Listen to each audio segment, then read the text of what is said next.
Hi, welcome back. This is Kelly from Dream Consulting. Choosing an EHR system doesn't have to be a nightmare. You do want to check out a few of the EHRs that allow you to give the 30 days trial period. Some allow that and some don't. So those are things to make sure before you're choosing one, because sometimes you're married to it. It's not as easy sometimes to transfer the data, because I've seen in the past that if you're transferring it, not all the data is transferred correctly. So those are things that you want to check out before choosing an EHR. If they have a trial period, what is their package pricing? Is it for billing claims per claim? There's different packages that you can ask for. Maybe they'll customize it for your practice if you're not billing insurance, if you're not using their credit card system. So they have different things in place that you can ask before choosing. Some softwares are not made for groups. For group practices, the smaller private practices, they depend on how many clinicians you have in your practice. So once you get bigger, some things come up as far as the billing insurance that you want to look out for. Is this still meeting my needs? So as far as insurance payments go, is your clearinghouse or your EHR system receiving electronic remittance advice?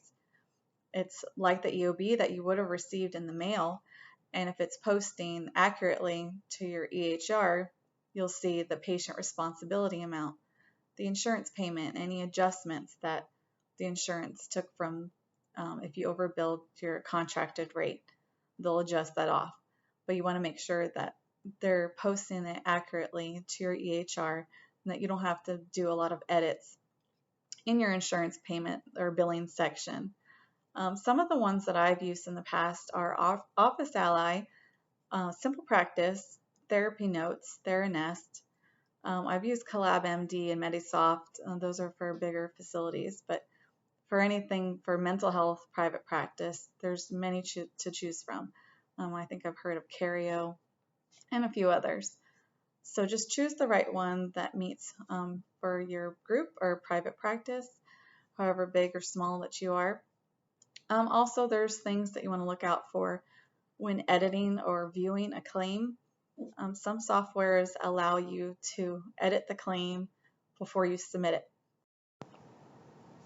Does your software have that option to stop a claim before you send it, or are you just creating it and submitting it, hoping that it's right? So you want to make sure that you can edit the claims and view a claim to see that every line item is correct before submitting your first claim, or you've submitted many claims. Just making sure that everything is correct on there before sending it. You want to make sure that your software can handle secondary claims, and if there's an EOB that you can attach to that. Not all the softwares have the option to do secondary claims yet, but if it's huge when you're doing Medicare claims, the secondary sometimes needs to be sent with the EOB if it's not crossed over. So you want to make sure that those are in place before marrying to your EHR system. And some other things that I've seen, pros and cons as far as the insurance balance, the patient balance. Those can be a little bit off when you are posting a payment that the client paid and it's not posting to the correct date of service. And then the statements become a little bit off balance. But those are just certain things that you can still maneuver and manually edit the patient amount and what their balance is. So those are just a few things to look out for when choosing your EHR system. I'll list in the notes which ones that I've used and which ones that have pros and cons to it. And then you can hopefully choose one and test it out before you purchase it. And if you need anything else, just reach out to me by email. It's Kelly at dreamconsultingfl.com, and just hit subscribe on the screen and you'll get notifications when I do the next video. Thank you. God bless.